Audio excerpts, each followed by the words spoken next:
ശ്രീ ഷാജഹാൻ, ഈ ക്യാമറ അഴിമതിക്ക് പിന്നാലെ അത് വലിയ രീതിയിൽ കേരളം ചർച്ച ചെയ്തുകൊണ്ടിരിക്കുന്ന ഒരു ഘട്ടത്തിൽ തന്നെയാണ് കെ ഫോൺ പദ്ധതിയിൽ അഴിമതി കഥകളും ഇപ്പോൾ പുറത്തു വന്നിരിക്കുന്നത്. കെ ഫോണിലും നടന്നൊരു വ്യാപക അഴിമതി എന്നാണ് പ്രതിപക്ഷ നേതാവ് കാസർഗോഡ് ഇപ്പോൾ വാർത്താ സമ്മേളനത്തിൽ വ്യക്തമാക്കിയിരിക്കുന്നത്. കെ ഫോണിലും SRITയും പ്രസാഡിയോയും പങ്കാളിയാണ്. ചട്ടവിരുദ്ധമായാണ് 520 കോടിയുടെ ടെൻഡർ നൽകിയതെന്നും അദ്ദേഹം വ്യക്തമാക്കി കഴിഞ്ഞു. ഈ ഒരു സാഹചര്യത്തെ എങ്ങനെ വിലയിരുത്തുന്നു നോക്കിക്കാണുന്നു താങ്കൾ? ഇത് കുറച്ച് ദിവസങ്ങളായി നടന്നുകൊണ്ടിരിക്കുന്ന ഒരു കാര്യമാണ്. അതായത് മുഖ്യമന്ത്രിയുടെ മകനും മകളും അടങ്ങുന്ന അല്ലെങ്കിൽ അവര് ബന്ധപ്പെടാത്ത ഒരു പ്രധാനപ്പെട്ട അഴിമതി പോലും ഇന്ന് കേരളത്തിൽ നടക്കുന്നില്ല എന്നുള്ള ഏറ്റവും പരിതാപകരമായിട്ടുള്ള ഒരു അവസ്ഥയിലാണ് നമ്മൾ ഇന്ന് നിൽക്കുന്നത്. സാധാരണഗതിയിൽ ഒരു സംസ്ഥാനത്തിന്റെ മുഖ്യമന്ത്രി എന്ന് പറഞ്ഞാൽ ആ സംസ്ഥാനത്തിന്റെ ക്ഷേമം, ഐശ്വര്യം ഇതൊക്കെ ഉറപ്പുവരുത്താൻ വേണ്ടി ഭരണഘടനാപരമായി തെരഞ്ഞെടുത്ത് അധികാരത്തിലെത്തുന്ന ഏറ്റവും ഉന്നതമായിട്ടുള്ള ഒരു ഭരണഘടനാ സ്ഥാപനമാണ് മുഖ്യമന്ത്രി സ്ഥാനം എന്നുള്ളത്.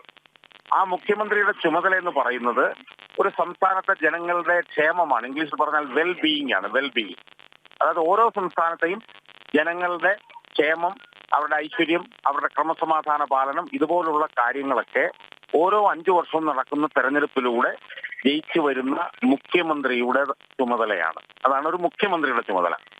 പക്ഷെ നിർഭാഗ്യവശാൽ കേരളം എന്ന് പറഞ്ഞ സംസ്ഥാനം ഇന്ന് അനുഭവിക്കുന്ന ഏറ്റവും വലിയ ദുര്യോഗം എന്ന് പറയുന്നത് ജനങ്ങളുടെ ക്ഷേമവും ഐശ്വര്യവും അവരുടെ ക്രമസമാധാനവും മറ്റുള്ള കാര്യങ്ങളും അവരുടെ സുരക്ഷയെല്ലാം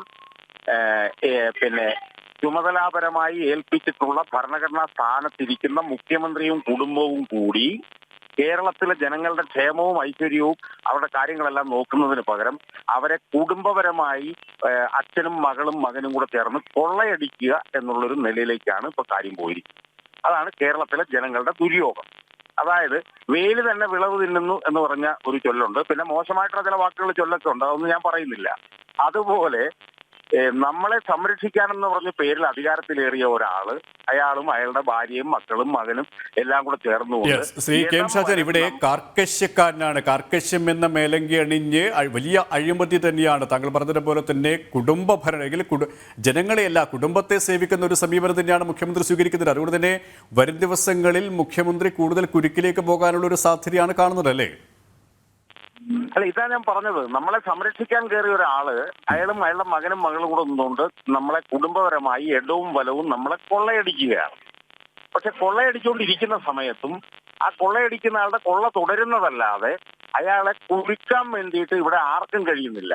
ഇവിടെ കേന്ദ്ര ഏജൻസിക്കും കഴിയുന്നില്ല, ഇവിടെ പ്രതിപക്ഷത്തിനും കഴിയുന്നില്ല. പ്രതിപക്ഷവും BJP ഒക്കെ ഇവിടെ ചെയ്യുന്ന പറഞ്ഞാൽ അഴിമതി ആരോപണങ്ങൾ പുറത്തു കൊണ്ടുവരും. അതിനെക്കുറിച്ച് കുറെ പത്രസമ്മേളനം നടത്തും. ഇപ്പോൾ VD സതീശൻ ഇപ്പൊ കെ ഫോൺ എന്നും പറഞ്ഞ് കുറെ അഴിമതി കൊണ്ടുവരും. അദ്ദേഹം ഒരു 2-3 പത്രസമ്മേളനം നടത്തും. അതിന്റെ വഴി അദ്ദേഹം പോകും. കേന്ദ്ര ഏജൻസികളാകട്ടെ കേരളത്തിൽ വന്ന് പിണറായി വിജയനെ തൊടാനുള്ള നട്ടല്ല അവർക്ക് ഇല്ലതാണ്. അവർ കേരളത്തിൽ വന്ന് പിണറായി വിജയനെ കാണുമ്പോൾ വാലും ചുരുട്ടി ഓടും.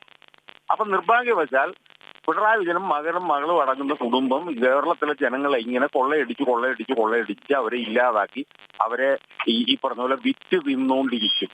അതുകൊണ്ടാണ് ഞാൻ ഇന്നലെ പറഞ്ഞത് ഇയാളുടെ ശരീരത്തിൽ, ഇയാളുടെ ദേഹത്തെ എവിടെ തൊട്ടാലേ അഴിമതിയാണെന്ന് ഞാൻ പറയാൻ കാര്യമാണ്.